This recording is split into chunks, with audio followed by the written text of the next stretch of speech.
Hi, Darin Mangum here, securities attorney. Today I wanted to talk about Rule 144, which often comes into play or always comes into play when you're talking about resales of restricted securities. Now, what are restricted securities? Securities, any sort of securities that are offered pursuant to an exemption from registration, like Regulation D, for example, are considered restricted securities, which means that you can't like all of a sudden flip them. It's not like a buying, selling, flipping houses. You can't do that with stocks, right?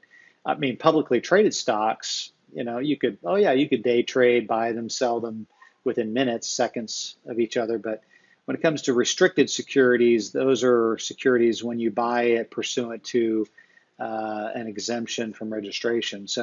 Um, and so, you may be an investor, that has bought stock, or maybe you bought an interest in a project. Maybe you bought an investment contract. Maybe you bought a bond. Maybe you bought whatever, and you want to know, well, how soon can I resell this?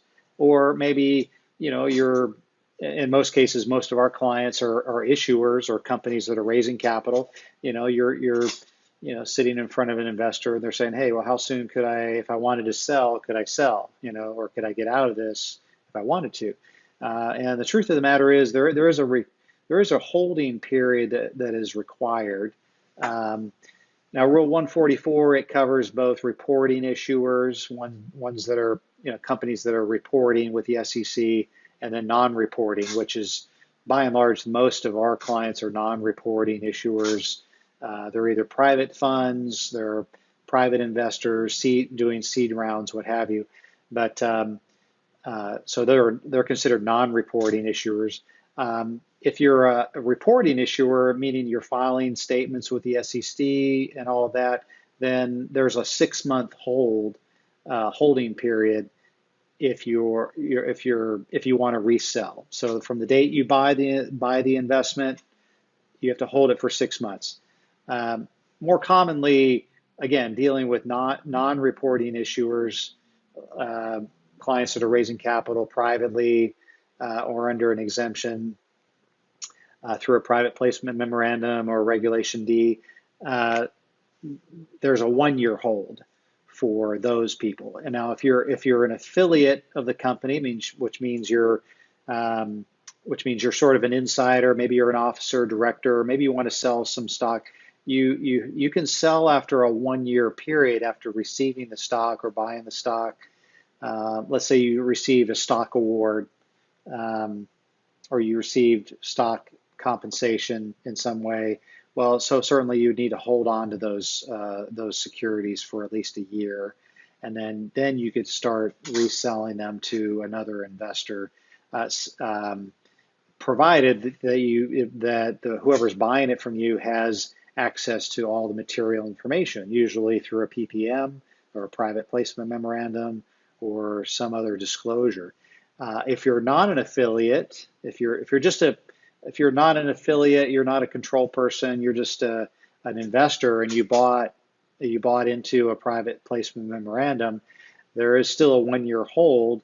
But after that 1-year hold is over, then you're free to resell to another investor. So again, whether you're an investor, whether you're a company raising capital, you certainly need to be aware of that going in, and not think, oh, I'm gonna quickly flip it.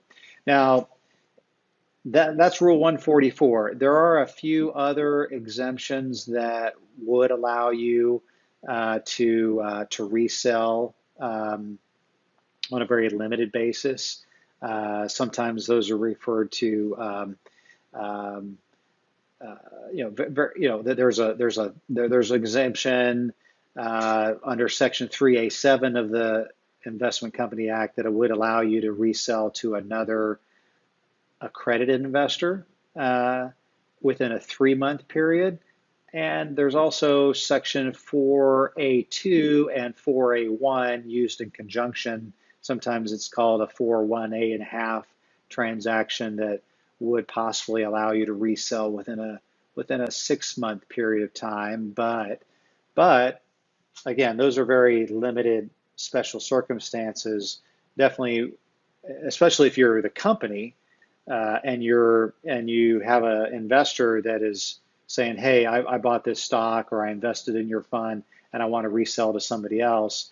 You got to make sure that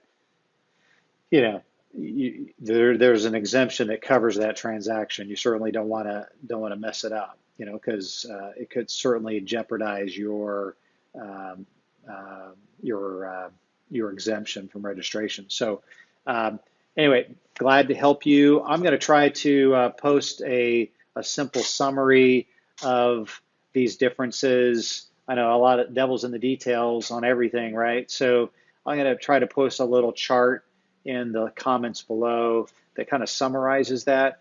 And again, whenever you're dealing with restricted securities or any transaction of securities, please do the right thing. Go get a securities lawyer. Hopefully it'll be us. Anyway, glad to help you. So anyway, check out the comments below for more information. Our contact information is below. If this is helpful for you, please like it, subscribe, and thanks for watching.